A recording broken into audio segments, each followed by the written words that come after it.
Hello, BookTube, and welcome back to our countdown of the 100 greatest books of all time. These books are not arranged in any numerical order except for probably the last 10 and definitely number 1.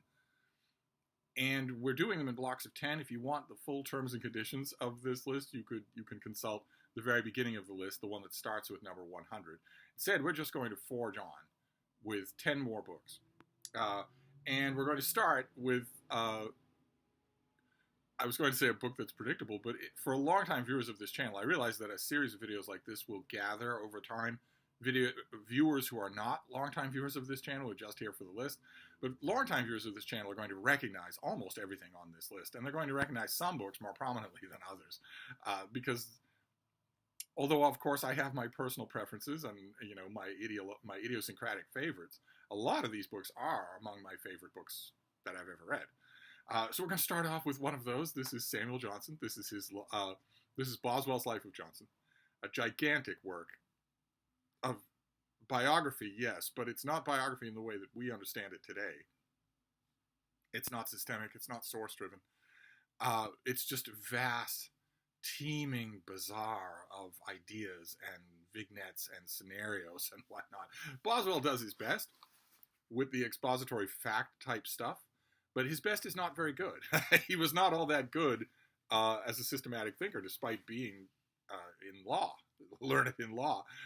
It doesn't end up mattering because of the sheer magic of this thing. It goes on forever and ever. Probably in your used bookstore or your library, you will be able to find an abridgment of this. This has been frequently abridged. In most cases, I would say, fine, go with that. But really, I do definitely still say that. Go and do that, definitely, to see if Boswell just appeals to you in general. But you should make a point of trying the unabridged version, because the unabridged version conveys a world. There are a couple of books on the list today that convey a world and do so mainly because they just go on and on. Here we get Samuel Johnson, who most of you looking at this list will only barely have heard of him, probably through this book. You'll never have read him. It would be difficult for you to estimate what he was like in London as a figure, as an intellectual figure of his day. We don't have a ready equivalent for what he was. And there was a grand gold rush of people wanting to write lives about him when he was aging and dying and then finally dead. And a lot of them did. And I've read them all, and none of them come anywhere close to this. This is almost hallucinogenic. It's so surreally better than any of its nominal competitors.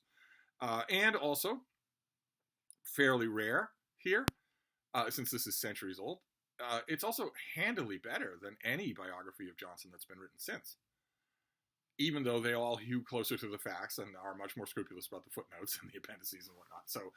So I strongly recommend this. I pulled this Everyman's Library edition, just a cover, just to show you off the internet. I don't actually know if this is unabridged, but I would strongly suggest an unabridged version somewhere down the line. Maybe try an abridgment just to see. But then this next one, a long work of poetry, Paradise Lost by John Milton. This is his great epic about the war in heaven and the fall of man, the fall of Adam and Eve. This is a great rebellion story where his Satan rebels against God out of, we gather, long simmering jealousy because the Son of God, Jesus, is put above the angels. It's odd and tricky. It's impossible to read this without starting to think,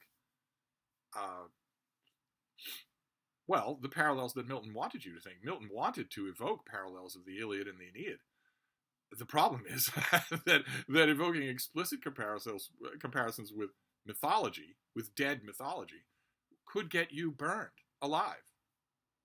When Milton was writing this, where you get chained to a wooden post in town square and you scream your head off for an hour as your flesh burns off your body, because this was considered real by the Christian Church.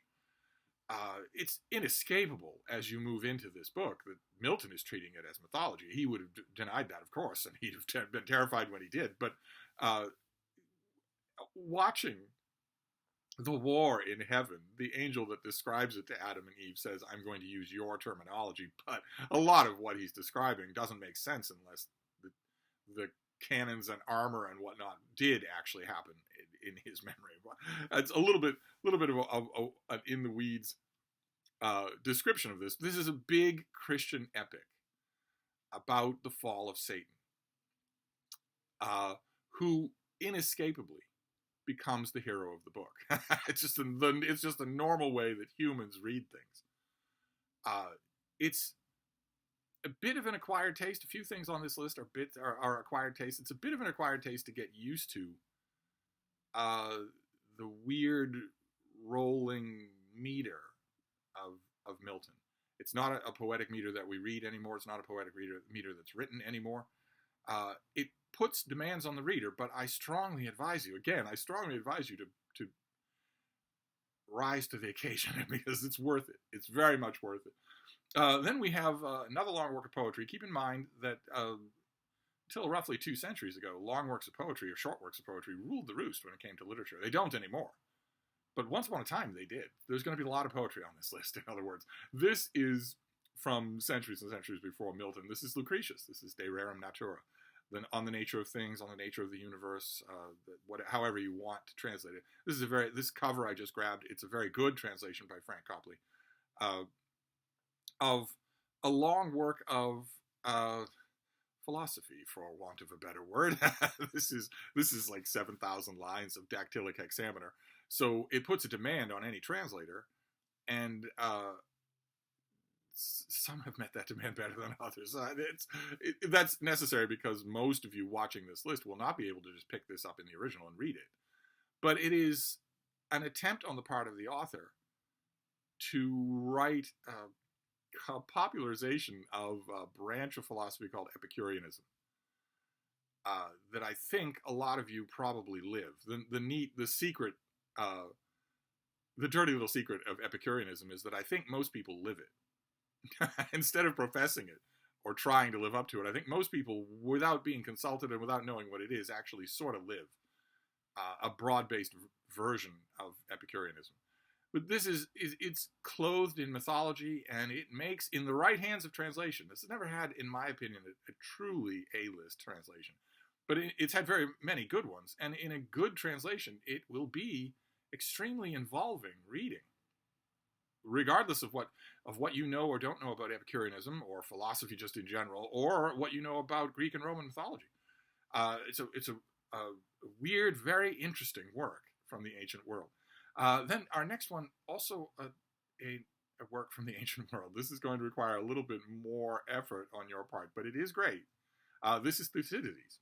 This is his history of the Peloponnesian War, which was a massive armed conflict that in the ancient world, that a lot of people in its periphery, and Thucydides was not in its periphery, he was directly involved, he was one of the combatants, but a lot of people in the periphery of this war had a sense, maybe the first sense that anyone in the Western world had that these things that are happening now, they not only affect us, because they have a direct impact on the corn shipments this year and whether or not my family will eat, or whether or not my slave estates will produce income, the income that I live on, or whether or not we will be free in our own city. It not only has that, everybody thought that, but also it could be that this is important with a capital I, that these events are important with a capital I. A lot of people had that thought. Famously, 2 people acted on that thought whose books we still have, and Thucydides is one of those. He can be a bit dry. I maintain a little bit quixotically that is largely a function of translation. I don't have a really good reason to think that, but I still want to think it. I still want to believe that amazing as it is, Thucydides, after hundreds and hundreds and hundreds of years, has still not had his great English language translator. I say quixotically because he's a little bit dry in the Greek as well. And he goes on. He does go on.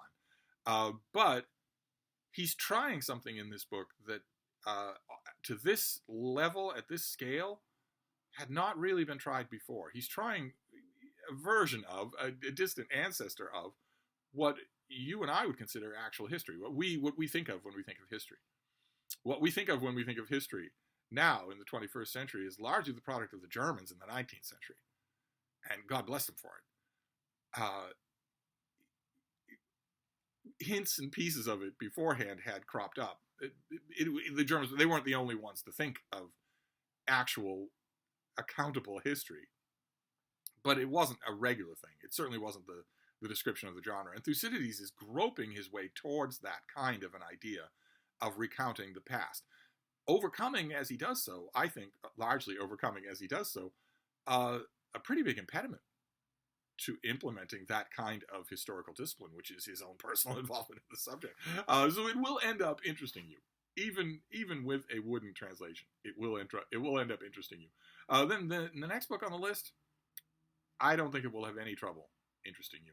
We go all the way to the 20th century. This is The Once and Future King by T.H. White, which is largely regarded as one of a handful of great fantasy works in the 20th century, and I've called it that myself.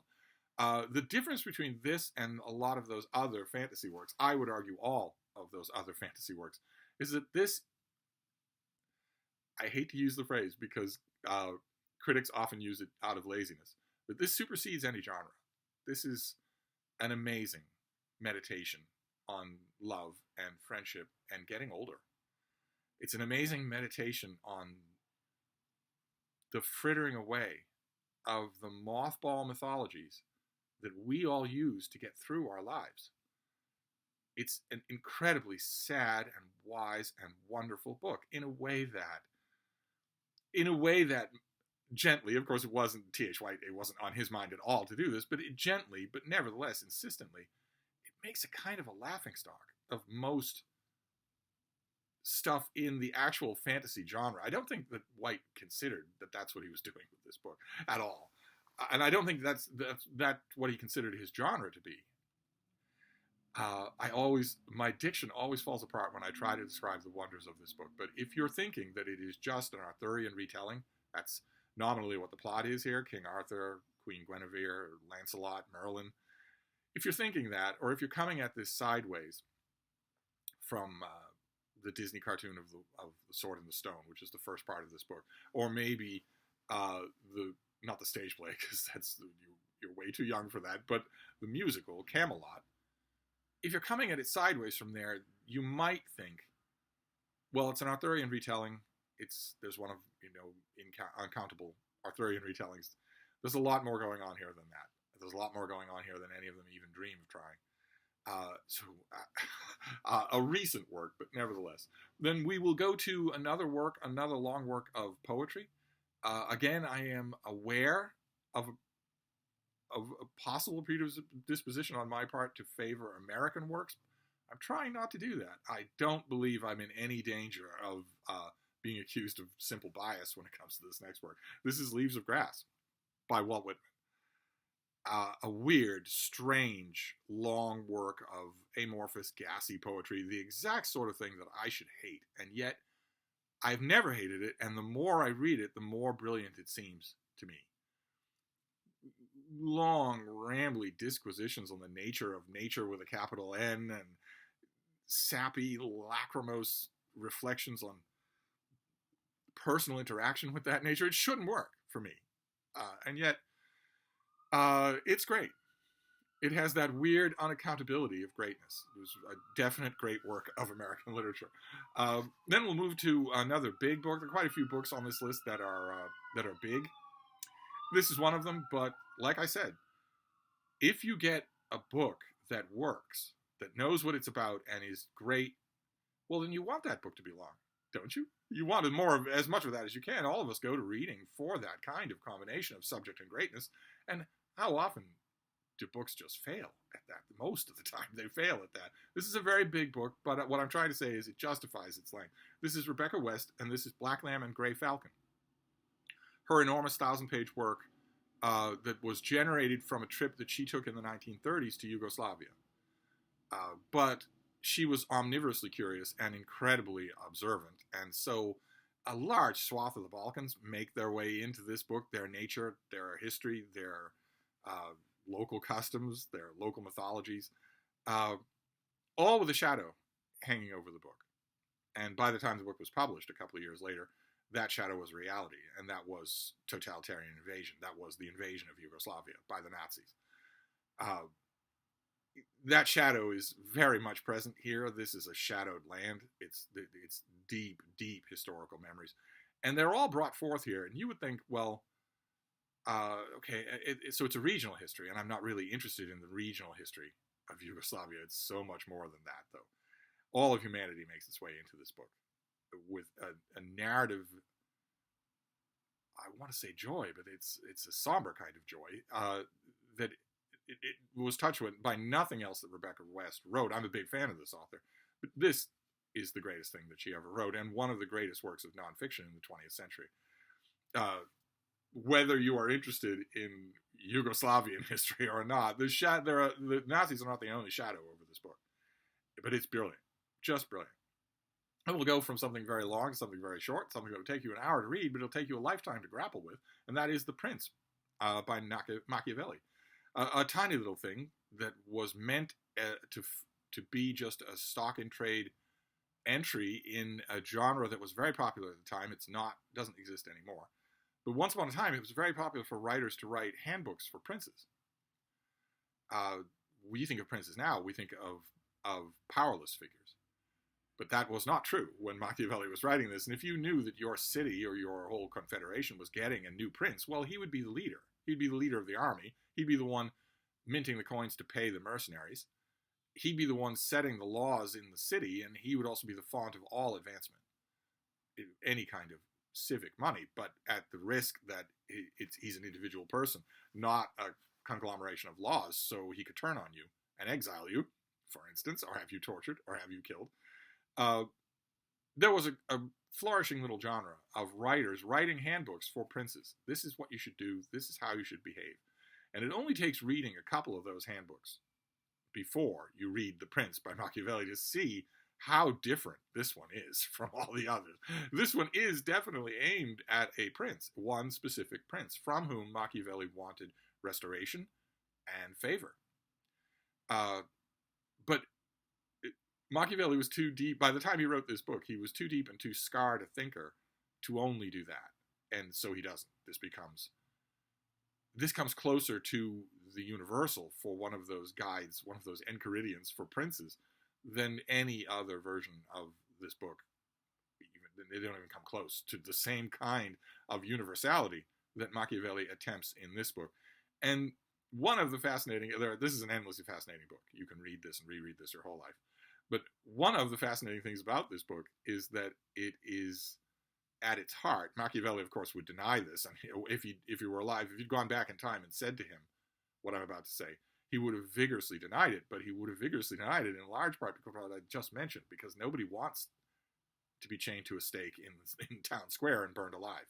Nobody wants that death. They'll take any death other than that one. But nevertheless, one of the things that distinguishes this is how secular it is. Ordinarily, the mirrors for princes, handbooks for princes, gave advice to these princes. The authors clothed themselves in the sheer chutzpah to give advice to a prince by looking above the prince to heaven.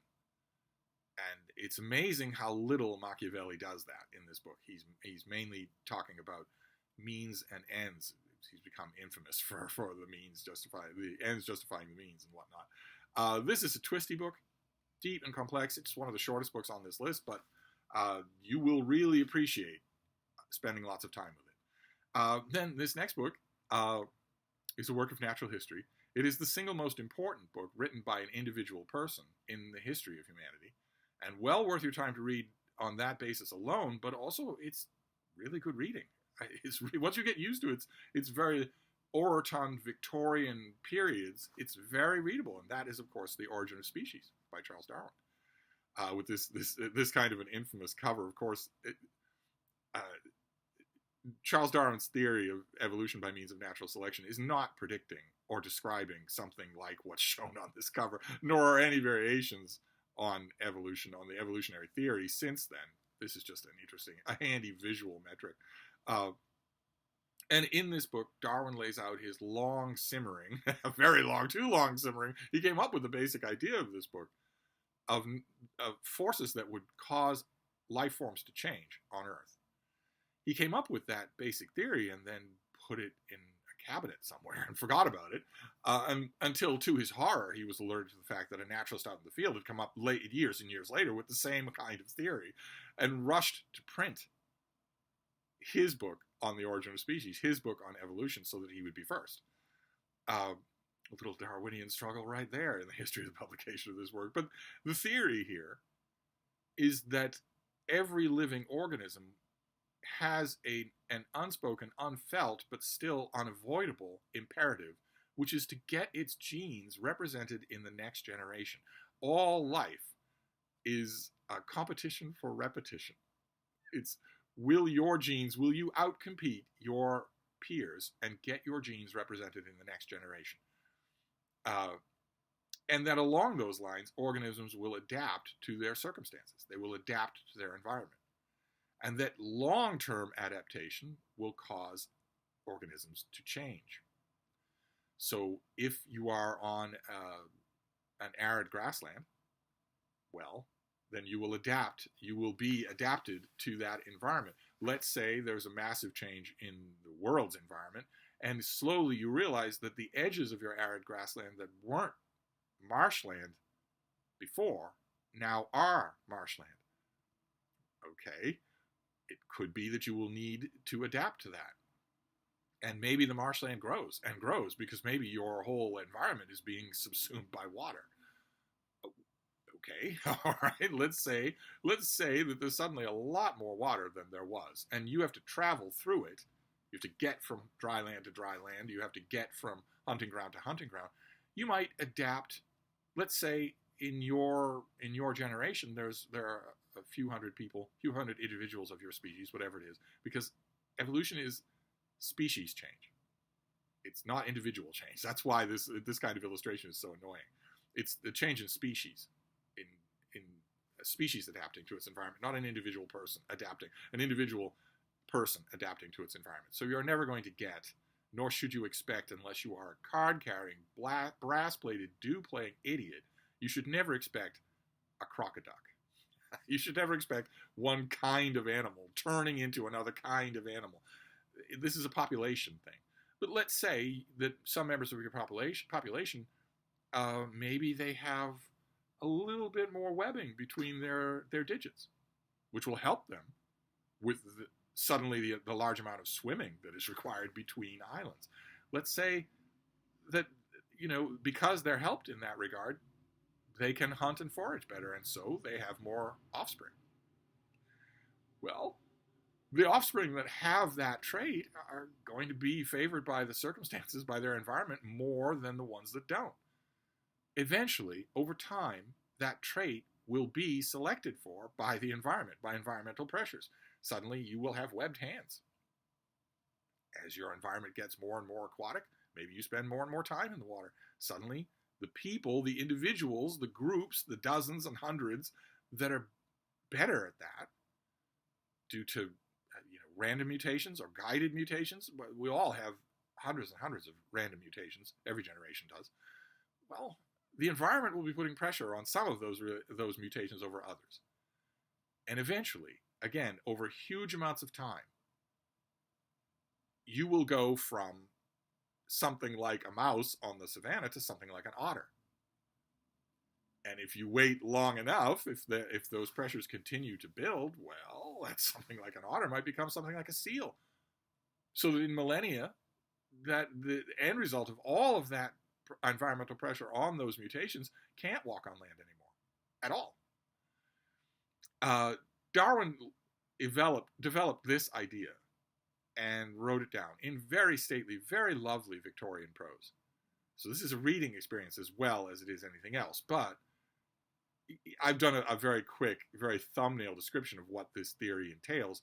But you can see right away what it doesn't involve, right? And so could everyone else. Believe you me, in 1859, so could everyone else. Everyone in the world saw instantly what that theory of natural change does not involve. It does not involve gods. It does not involve goblins.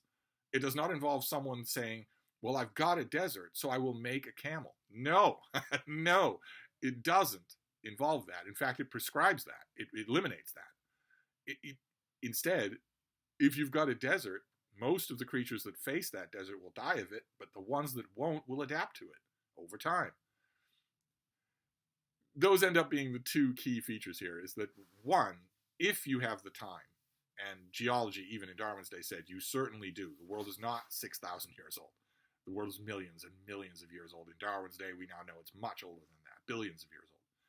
If you have the time, and if those selection pressures are present, if they are created by, if survival is just a basic hardwired imperative of all things, and as far as we know it is, and if you have those environmental pressures working on that survival instinct, if you have those two things, environmental pressures and time, then you will get the vast variety of life that is around us today, and you will be able to account for how it changes and be able to predict how it will change. And nowhere in that are goblins. There are no goblins anywhere in this view of life. That made this a bombshell. Darwin was a shy, soft-spoken, retiring man. The last thing he wanted was to be writing a bombshell. He should have thought of that before he raced this into print, because it became one. And whether or not you know it, and whether or not you believe it, your entire world is based on this book. Your entire world is based on the principles sketched out in this book being true. You're alive because of modern medicine. I don't care how healthy a life you've lived. You are right now listening to me alive because of modern medicine, and modern medicine is entirely based on this. Among many, many other things. Among many, many other things. Your car would not work if this theory were not true. And a million other permutations. So it's worth your while to read this. It's worth your while to read this book. It's also really good. And we'll finish up here with these 10 with, naturally I was going to go long on Darwin, because I live in one of the most theocratically fundamental nations on earth, where out of 320 million Americans, probably 180 million, maybe 200 million, don't believe that evolution even happens. They just don't believe in it. As if it were a question of belief. As if it hadn't been observed a million times in laboratories. We'll move on from there to a great big work of fiction that is all-encompassing. It is very much like what we started with Boswell's Life of Johnson. Boswell's Life of Johnson, it starts out being a biography of Johnson. But it ends up being just a world. It ends up being the planet Jupiter. And the planet Jupiter happens to be Samuel Johnson. And we got to Black Lamb and Grey Falcon, which does the same thing. Maybe in its basic DNA, it starts out wanting to be a travel memoir, a travel log of going through, my 3 weeks in Yugoslavia, but it ends up being a whole world. And the same thing is true with this work, which I don't think it's ever had a really great English language translation. I think it's too intimidating for that. This is by von Doderer, and this is his book colloquially called The Demons. Usually it's translated as The Demons. It's usually printed in 2 huge volumes. It really ought to be one huge Manhattan phone book size volume of this book, which is a gigantic panoramic view of a slice of life in Vienna pre-World War I, which on the surface, when you think about that, when you hear that description of a plot, you think, well, what could possibly come of that? Well, that is the question that often presages great works of literature. 19th century whaling? What could possibly come of that? A long, maundering work of open verse about you? How is that going to be good? Etc., etc., etc. I can't account for the ways in which the plot description of this thing somehow transmutes into a great book, but this is a great book. One of the greatest novels ever written.